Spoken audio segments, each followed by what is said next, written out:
Well, Stephanie has a very tough job because he has to set the designations for all hurricane evacuation routes, and he really doesn't have the highways necessary to do that.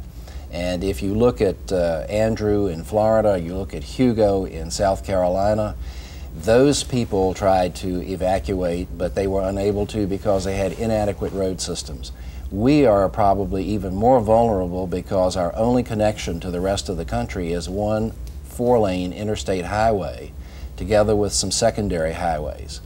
If we are to lose crossing the James River through either of the bridge tunnels or both, which could easily occur during the early parts of a hurricane, that means that our major evacuation route is designated by Virginia Department of Transportation.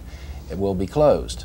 And so that almost sets us to a course of using 460-5813, which most of the people in this area know as the highway to Suffolk. And that highway is at its narrowest point 6 lanes. And that is our only true evacuation route after that, because the roads to North Carolina will be jammed with people fleeing north from the lowlands of North Carolina, as Stephanie knows. In fact, I understand, Stephanie, that Virginia and North Carolina have just participated in a joint exercise to understand better how to deal with such a calamity if it should occur. Yes, about a month ago, both states, Virginia and North Carolina, participated in a hurricane preparedness exercise in which we went through the steps that we would have to go through to prepare for evacuation. And we jointly came together, sat down, and mapped out a strategy for evacuating both the Outer Banks and the Hampton Roads region. You're right, they want to come north on 168 through the Hampton Roads region, which will be devastating to our transportation network because we have demand that far exceeds the capacity already. So when you add more demand on top of that, it adds up to a devastating situation. How did that drill go? It went well. It went better than I thought it was. I thought we'd be fighting over 168, but North Carolina, they were very cooperative, both North Carolina and Virginia, I must say. I think we accomplished a great deal, and in fact, as a result of that meeting, we've planned future meetings with the North Carolina Highway Patrol and the Virginia State Police, as well as representatives of Virginia Department of Transportation and North Carolina Highway Department. We will come together and develop a joint plan on handling those types of emergencies where it has potential to affect both the Outer Banks and the Hampton Roads region. So it's a case of common effort based on common need. Absolutely. Between the two states. Well, that's a nice note. That's good to hear. Of course, we've got to reconcile theory and reality, and that is quite a challenge. Do the federal agencies, in terms of the federal interstate, did they play any role in that whatsoever, in that exercise? Well, not the Federal Highway Administration, no, they weren't part of it. Part of both of your missions has to do with public awareness on a number of subjects. You were saying, and you may want to brief the folks, and we can say that they heard it here first, about the insert that's coming out in the newspaper. You may want to preview that. Yes. Towards the end of July, the emergency planners of the Hampton Roads region, in cooperation with the Virginia Department of Transportation, we will provide an insert in the Virginia Pilot Ledger-Star newspaper. It's a full-color, full-page section of the newspaper that will provide vital emergency preparedness information, including the evacuation routes based on where you live in Hampton Roads.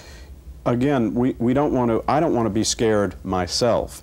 But John, you were saying earlier that, and many people may not realize this, that where Norfolk is concerned, for example, Willoughby Spit was created by a hurricane. Can you just elaborate on that briefly? Well, as I understand our history, there have been 2 recorded Willoughby Spits, one which was erased by a hurricane, and the one that we know now that was created by a hurricane. And the whole entire Willoughby Spit was done at one time, in one storm.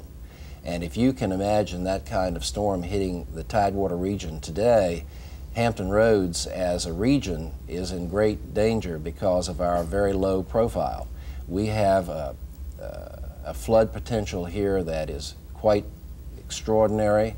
and we have a very restricted highway network to remove ourselves from this region. As Stephanie has very well pointed out, we live south of the James River, the Chesapeake Bay.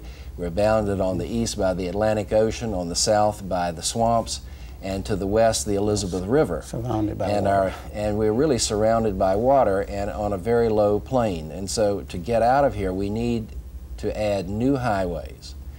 We're not suggesting these highways to be built just for hurricane evacuation. I think any resident of Hampton Roads would know that they need additional economic highways for this region, because we, as the major port of the East Coast, still do not have a direct interstate access to the Sun Belt, which has fueled America's growth on the East Coast for the last 30 years. Our only interstate connection is really to the Rust Belt up through Richmond.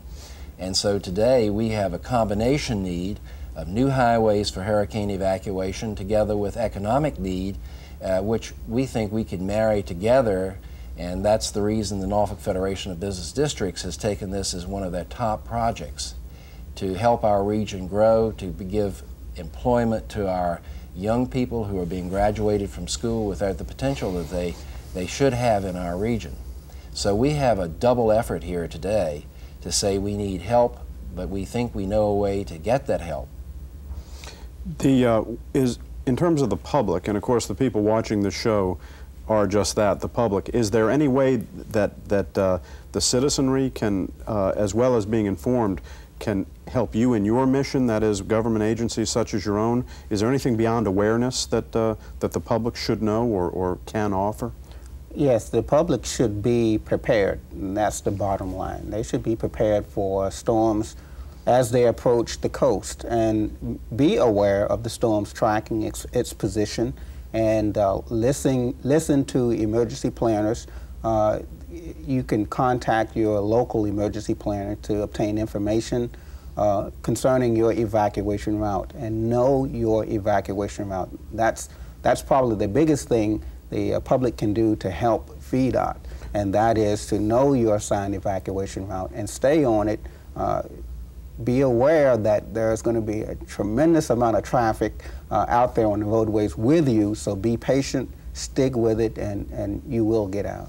So you're saying that the people should be aware and seek information from their respective emergency services personnel within each city? Absolutely. Absolutely.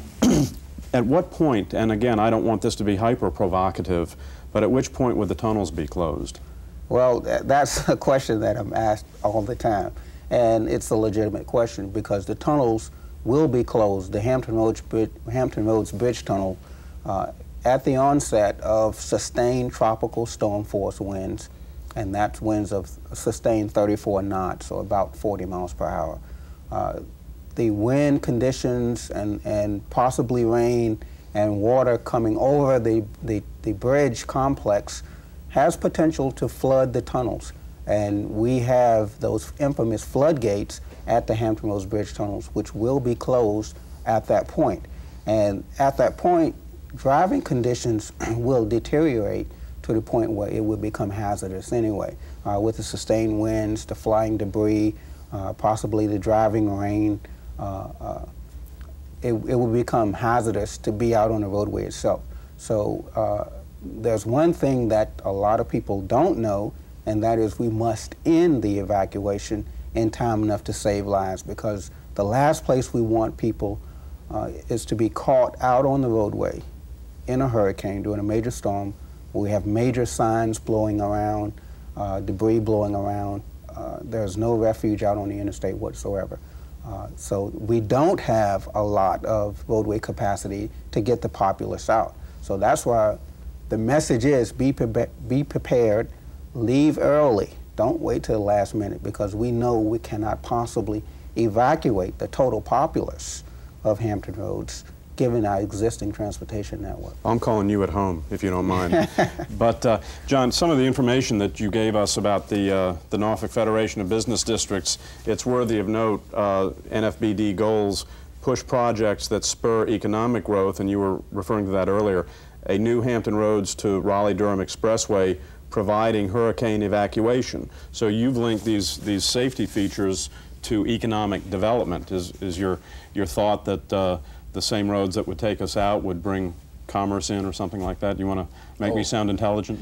Absolutely. I think that's common sense is really what rules today. We're back to the fact that common sense is in, the common man has got an answer, and yes, we do need economic development in the Hampton Roads region. Someone once gave me a number that I'd like to share with our audience, and that is that in Hampton Roads we are graduating almost 20,000 students from high school a year, but we're only providing approximately 2,500 jobs. Now, some of those people will be going on to college, but will those people who went to college have a place to come back to in Hampton Roads if they'd like to live here in the future? We have got to find a way to generate more jobs. In fact, the recent numbers that came out show we're one of the few regions in the South here in Hampton Roads that actually had a shrinking economic base and a decline in personal income. Our good cities to the south in North Carolina are showing double-digit increases. We're not. We're showing a decrease here. So we're talking about, in the immediate sense, keeping the population safe, and then your concern beyond that is keeping them employed. Absolutely, and keeping them meaningfully employed, because first of all, when you build a highway, the number of jobs are enormous and they are very meaningful, especially for some who are without college skills. And when you go beyond that, a new highway generates automatically economic development, especially an interstate quality highway. But we do need to build these highways in such a way that they are hurricane evacuation routes at all stages. These things don't happen quickly. What do you recommend in terms of what can the average viewer do to help Stephanie's mission of getting us out safely and your mission of having roads from which commerce can emerge? The local population needs to get in touch with their local political representatives, their local people in government, and say, this is something that we want, this is something we demand. It's interesting because in some years past, a good representative from North Carolina, Walter Jones Sr., passed a bill through the House, and his colleague Terry Sanford, senator from North Carolina, got it through the Senate, approving a new highway between Hampton Roads and Raleigh. Well, that would be a perfect hurricane evacuation route, because that highway, if built above the floodplain, would be a direct access route out of here to high ground beyond Suffolk. Let me stop you there only because I have to. Is it safe to say that we'll have a number if the viewers would like further information about this? Not only, Stephanie, your mission, but the mission of the NFBD. We'll flash a number or give an address for the Norfolk Federation of Business Districts? Absolutely, and we will be happy to come out and give talks about it, talk about the details, and talk about how to get the money to pay for all of this. Okay, very good. Well, I hate to cut either of you off. I've learned a great deal. Stephanie Hanshaw of VDOT, thanks so much for being here. John Chappell of the Norfolk Federation of Business Districts. I'd like to thank all of our guests, Hugh Cobb, Jim Dixon, Stephanie Hanshaw, and John Chappell. And I'd like to thank each of you for watching. This is The Civic Show. I'm Rick Salzberg. Until next time, stay well and stay informed.